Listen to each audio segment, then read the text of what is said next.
Menyusui saat hamil, aman nggak ya? Kemudian anak harus disapi nggak ya?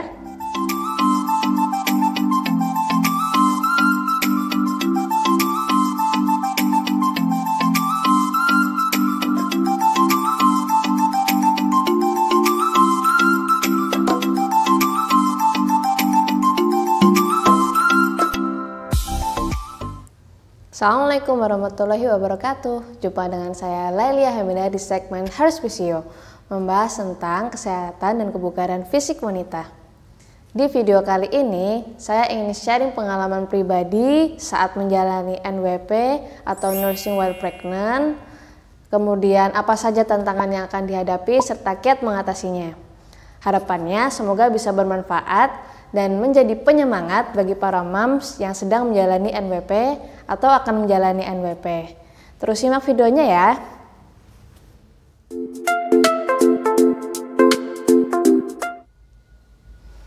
Oke moms, jadi sebelum moms menentukan atau memutuskan untuk menjalani NWP, moms harus tahu beberapa kontraindikasi atau larangan menjalani NWP.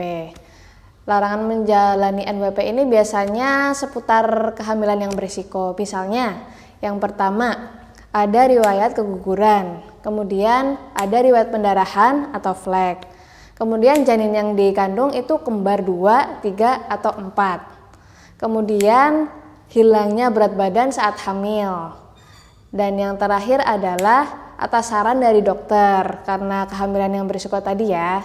Jadi sebaiknya sebelum mantap untuk memutuskan menjalani NWP, moms dan suami konsultasikan terdahulu ke dokter setempat. Oke?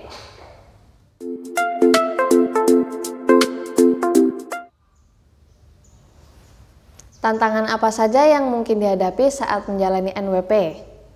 Yang pertama, stres di awal kehamilan. Oke, stres ini bisa disebabkan karena kurangnya kesiapan moms untuk menghadapi kehamilan baru atau kehamilan yang belum direncanakan. Bisa juga karena tekanan dari orang sekitar atau mengalami perubahan fisik yang drastis karena harus menyusui selagi hamil seperti itu ya. Kemudian bagaimana cara mengatasinya? Moms harus membulatkan tekad untuk mengasihi anak sampai 2 tahun. Untuk memenuhi perintah Allah dan karena kewajiban sebagai ibu. Kemudian moms minta doa atau dukungan kepada keluarga. Jangan sungkan untuk meminta bantuan dalam mengasuh anak ya. Yang ketiga, jangan membandingkan diri dengan orang lain. Misalnya kita mengeluh, kok ibu itu masih aktif ya, aku kok cepet lelah ya. Atau mengeluh tentang anak kita, kondisi anak kita. Anak aku kok agak kurusan ya, sementara anak ibu A lebih gendut seperti itu.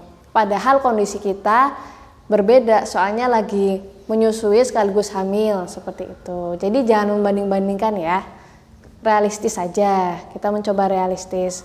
Kemudian yang keempat, bekali diri dengan ilmu laktasi. Moms bisa konsultasi dengan konsultan laktasi atau baca referensi-referensi mengenai laktasi agar percaya diri dan mantap menjalani NWP.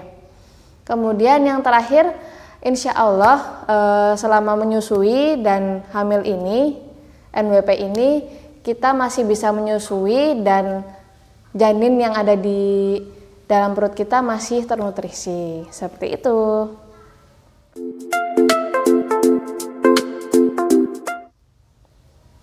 Tantangan yang kedua, moms mungkin akan merasakan cepat lelah, cepat lapar, atau cepat ngososan. Itu disebabkan karena kondisi fisik moms, asupan nutrisinya, asupan oksigennya terbagi menjadi 3. Yang pertama untuk janin yang ada di dalam perut, yang kedua untuk ASI yang ada di payudara, dan yang ketiga untuk moms sendiri. Sarannya gimana? Jadi moms harus perbanyak nutrisi yang bergizi ya. Kemudian selingi aktivitas dengan istirahat. Jika moms merasakan perutnya kencang, diselingi istirahat terlebih dahulu. Nanti jika perutnya sudah baikan, baru dilanjutkan aktivitasnya. Begitu juga kalau ngos-ngosan. Kalau ngos-ngosan mendingan kita berhentikan aktivitasnya terlebih dahulu, kita senderan atau di posisi rileks, kemudian tarik nafas, kita relaksasi. Yang ketiga, puting menjadi lebih sensitif. Apalagi kalau pas menyusui ya. Ditambah jika anak mams sudah tumbuh gigi, itu luar biasa rasanya. Oke, cara mengatasinya bagaimana? Mams harus enjoy, relax saat menyusui, jangan sampai tegang. Karena kenapa? Karena kalau kita tegang, maka payudara kita menjadi semakin sensitif dan saat menyusui sensasinya lebih nyeri, seperti itu. Yang selanjutnya adalah koreksi posisi menyusui. Posisi yang benar saat menyusui adalah perut ketemu perut. Jadi perut kita di sini, bayi kita miring di sini ya. Itu baru posisi yang benar. Kemudian koreksi perlekatannya, apakah aerola sudah masuk semua ke mulut anak kita atau belum. Koreksi juga faktor lainnya, misalnya pas kita menyusui kita lagi main HP. Tiba-tiba anak gigit puting kita, berarti itu tandanya anak lagi caper atau minta perhatian. Jadi kita bolehlah taruh sebentar dulu HP-nya seperti itu. Kemudian kita boleh puji anak jika anak menyusui dengan benar atau tidak menyebabkan rasa sakit di puting kita. Supaya apa? Supaya anak tahu bahwa itu cara menyusui yang benar. Nanti lama-lama anak terbiasa dengan cara menyusui seperti itu.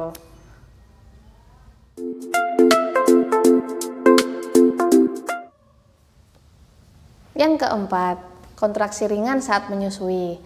Mams kadang menyusui atau stimulasi pada puting juga mengakibatkan kontraksi ringan. Tapi tahukah mams, kontraksi ringan ini insya Allah tidak akan menimbulkan keguguran, kecuali kehamilan berisiko tadi ya. Jadi apa yang bisa kita lakukan saat kita mengalami kontraksi ringan, khususnya saat menyusui?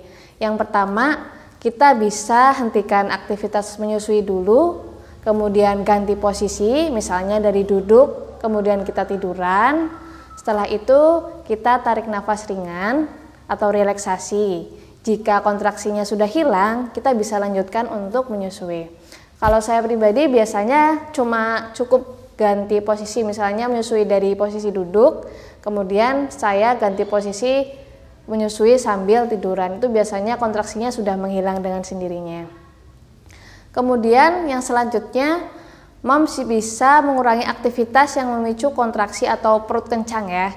Misalnya mengangkat beban berat atau menggendong anak. Kalau kepepetnya harus menggendong anak, jangan angkat beban sepenuhnya di tangan. Jadi kita bisa kompensasi beban dengan menyandarkan ke dada kita, misalnya seperti ini. Jangan diangkat sepenuhnya dengan tangan seperti itu ya. Kemudian kontraksi yang beresiko mengalami keguguran adalah kontraksi di trimester terakhir. Nah ini perlu hati-hati karena ditakutkan kontraksinya itu kontraksi akan keluarnya janin ya, apalagi di trimester terakhir seperti itu. Yang kelima, perubahan pada ASI. Perubahan pada ASI bisa terjadi pada usia kehamilan 4 atau 5 bulan. Apa saja yang terjadi? Yang pertama, volume dari ASI. Volumenya menjadi lebih sedikit. Yang kedua, rasanya menjadi lebih hambar ya. Yang ketiga adalah nutrisi atau kandungan ASI. Pada saat hamil, ASI itu kandungannya kaya akan kolostrum yang mana baik untuk imun dan kaya protein. Tapi untuk kandungan gula dan karbohidrat menjadi sedikit. Seperti itu.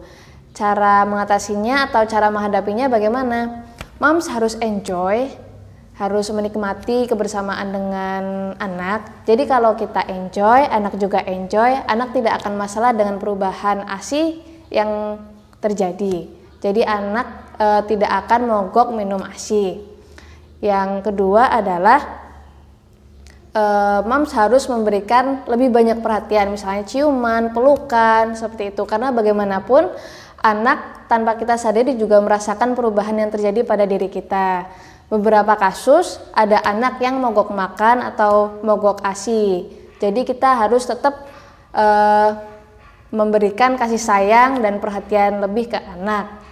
Kemudian jika anak masih ASI eksklusif, tapi ASI kita tidak mencukupi, mom sebaiknya jangan menyapihnya ya, tapi mencari donor ASI dari ibu persusuan seperti itu.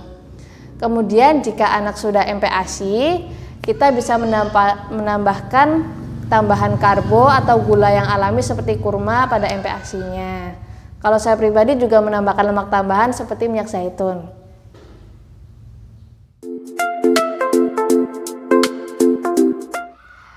Itu tadi beberapa tips dan kiat dalam menghadapi tantangan selama NWP atau nursing while pregnant. Insya Allah kita bisa ya Mam, walaupun berat, tapi karena kita sudah diberi amanah ini dan Allah pasti sudah menakarnya, jadi yakinkan diri. Bismillahirrahmanirrahim. Untuk yang terakhir, terima kasih telah menonton video ini. Sampai ketemu di video selanjutnya. Wassalamualaikum warahmatullahi wabarakatuh.